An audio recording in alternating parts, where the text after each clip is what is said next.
नमस्कार, तुमचं पुन्हा एकदा स्वागत आहे माझ्या चॅनलमध्ये. तर तुम्ही बघताच आहे की आपण श्रावण मासामध्ये श्रीलीला अमृताच्या पठणाला सुरुवात केलेली आहे आणि आज आहे श्रीलीला अध्यायातला अध्याय 2 भाग 2. तर आपण बघत होतो मृगवैद्याची कथा आणि बघूया पुढे की नंतर येणारे मृग हे काय स्टोरी सांगणार आहेत आणि काय निरूपण सांगणार आहेत की ज्याच्या त्या निरूपण ऐकल्यामुळे जो व्याध होता, जो शिकारी होता, त्याची सगळी पापे नष्ट होतील आणि त्याचं कल्याण होईल. चला तर मग सुरुवात करूया. श्रीलीला अमृत अध्याय 2. ओम नमः शिवाय. ती सरोवराजवळ जात होती. व्याधाला वाटले बरी शिकार मिळाली. त्याने धनुष्यावर बाण लावून नेम धरला. ते पाहून हरिणी रडू लागली. दया कर, मला जाऊ दे. मला पतीशी मिलन हवे आहे. अशा स्थितीत मला मारू नकोस. मी परत येते. पतीला सुखी करून नक्की येते. आता जाऊन दे. व्याधाला फार मोठे आश्चर्य वाटले. तो म्हणाला, खरोखर तुलाही शास्त्राचे ज्ञान अवगत असणार. धन्य आहेस तू. शपथेवर परत येणार आहे असे सांग आणि जा. ती दुसरी हरिण म्हणाली, कितीतरी पापे लोकांकडून घडत असतात. मी खोटं बोलत असेल तर मी ही सगळी पापे मला लागोत. विहिरी, तळी, देवळे इत्यादींचा विध्वंस करणारा, गुरूंची निंदा करणारा, मद्यपान करणारा, दुराचारी यांची पापे मला लागोत. रणातून पळून जाणारा क्षत्रिय, लोकांचे उपजीविकेचे साधन नष्ट करणारा, महान लोकांच्या ग्रंथाची निंदा करणारा, वेदशास्त्रांची निंदा करणारा, संत व भक्त यांचा द्वेष करणारा, श्री शंकर व श्रीकृष्ण यांच्या चरित्राची निंदा करणारा यांची पापे मला लागोत. घरात अन्न असूनही पतीला न देणारी, पतीला सोडून दुसऱ्याच्या घरी झोपणारी यांची पापे मला लागोत.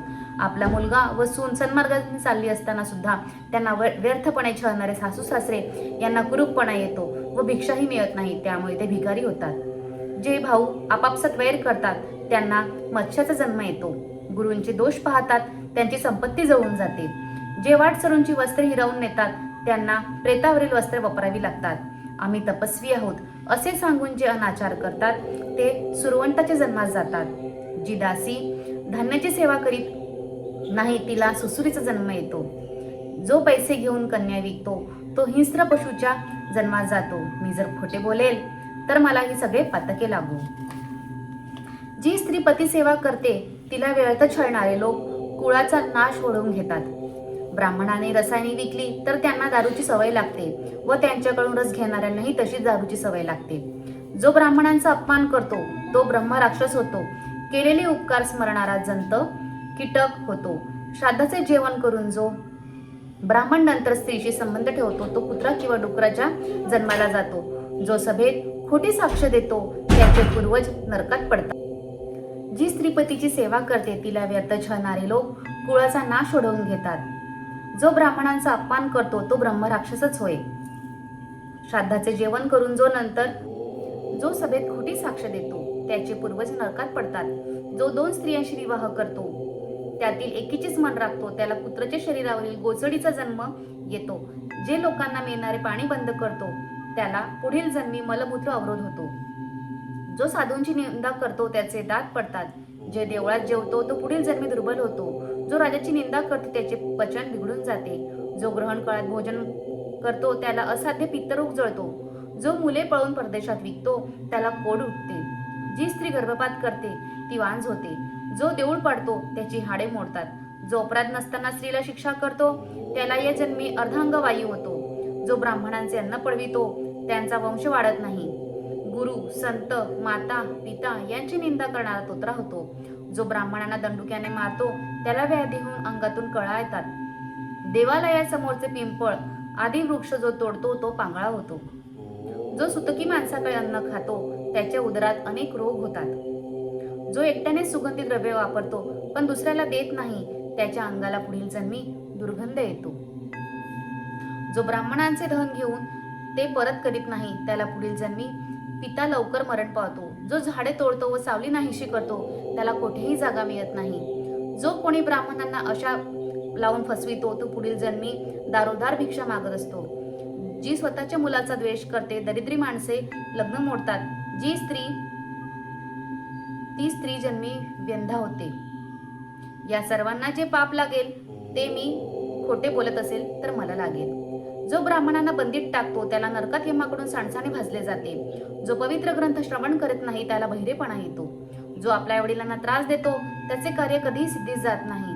जो एका देवाची भक्ती करतो आणि इतर देवांची भक्ती करत नाही, त्यांची निंदा करतो, त्याला पुढील जन्मी एकच पुत्र होतो. जो गायीचा वध करतो त्याला पुढील जन्मी स्त्री कर्कशा होते.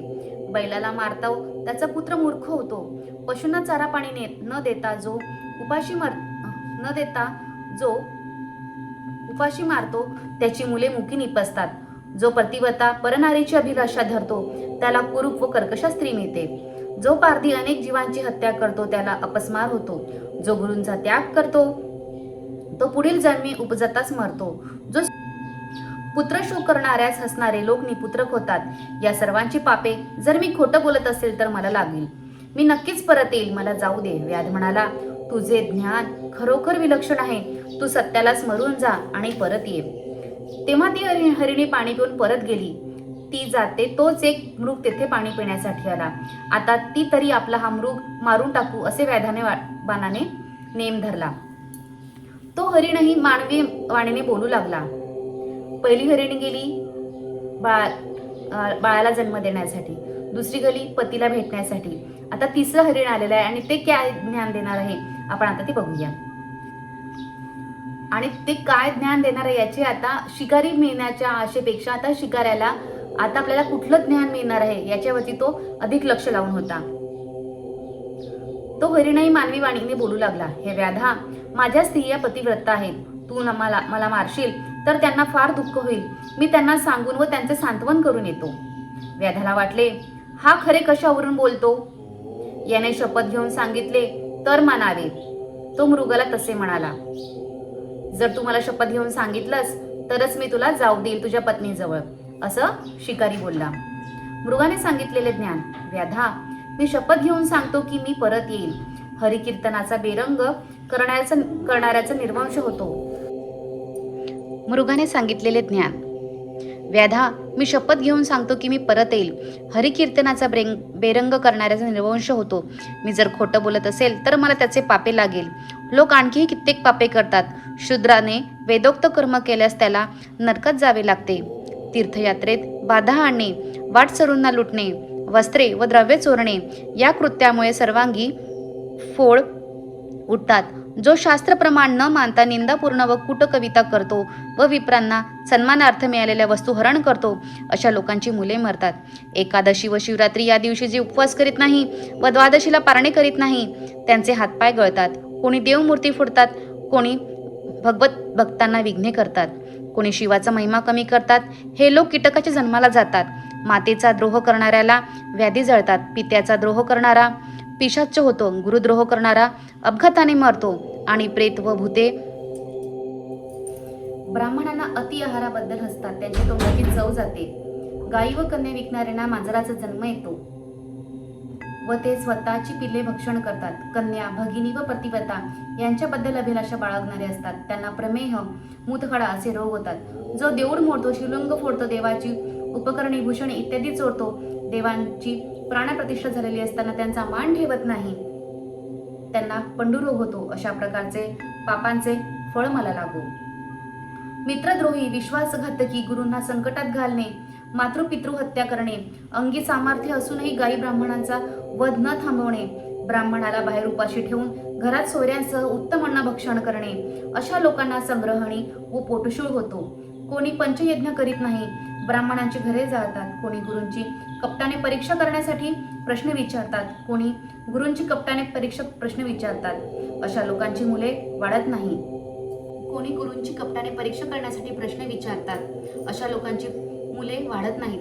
जो पित्याचा द्वेष करतो, ब्राह्मणांची अवहेलना करतो, शिवकीर्तन ज्याला नको ऐकावेसे वाटते त्याला अपत्य प्राप्ती होत नाही, कर्णव्याधी होते. तो अतिशय वायफळ गप्पा मारतो, त्याला बेडकाचा जन्म येतो.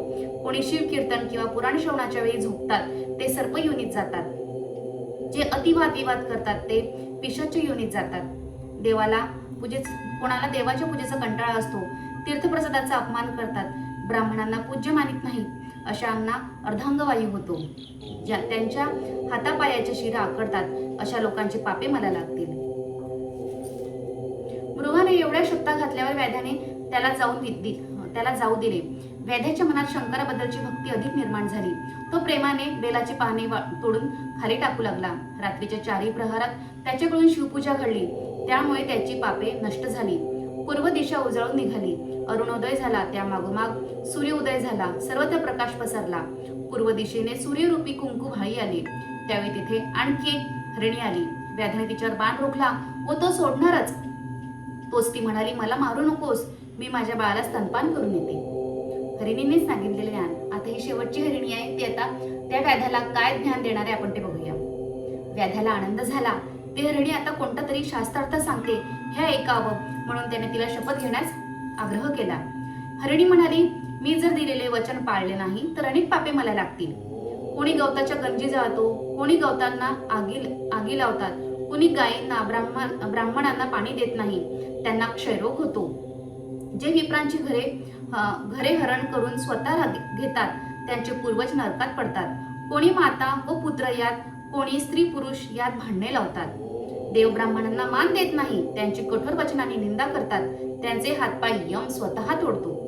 ज्यांच्या मनात दुसऱ्यांची वस्तू चोरण्याचा विचार नेहमीच पोळत असतो, साधूंचा सन्मान झालेला पाहून ज्याला वाईट वाटते त्याला नेत्र रोग होतात.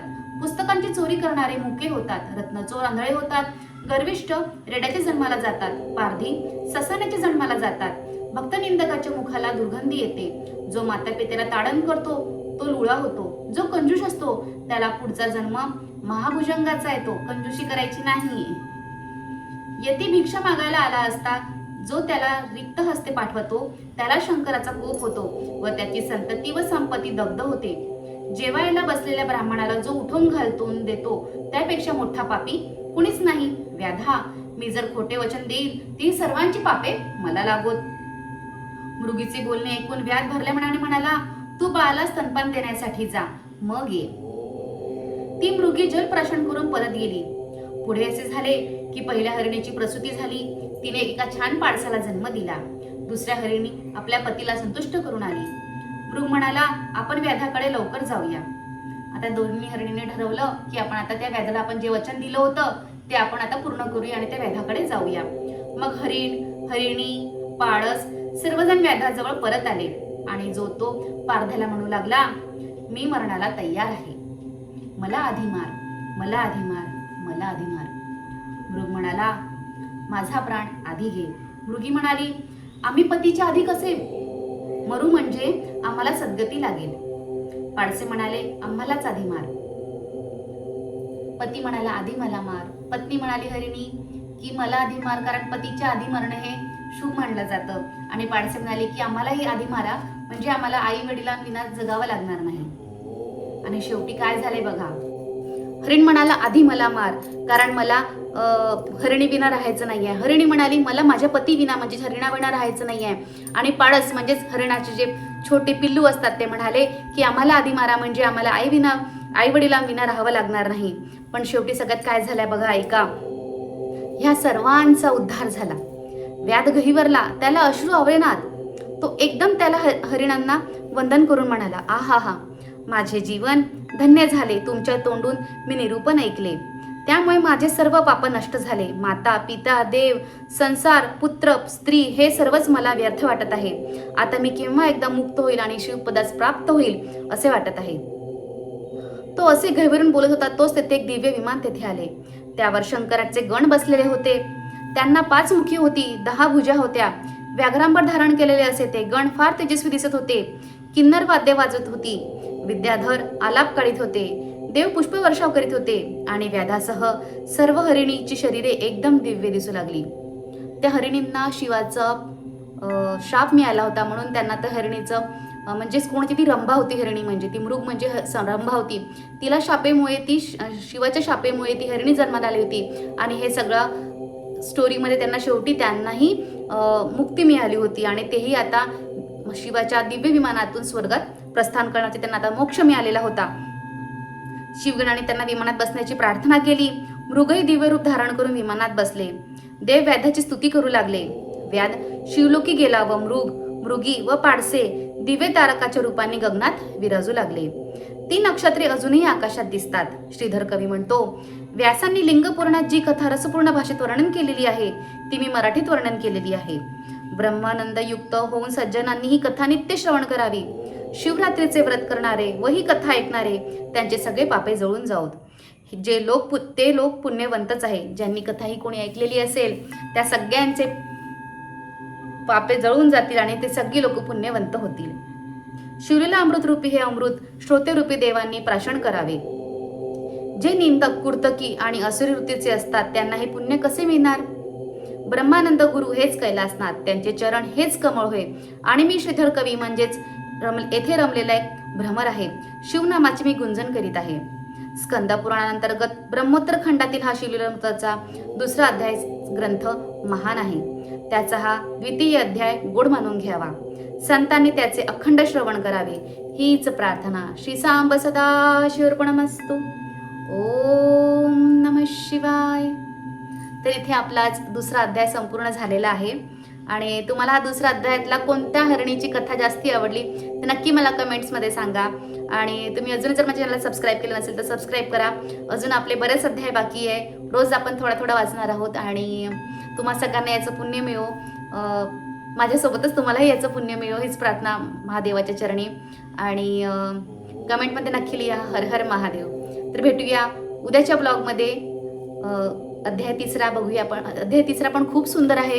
याच्यामध्ये कल्मषात कथा, गोकर्ण महात्म्य आणि चांडाल स्त्रीचा उद्धार कसा झाला.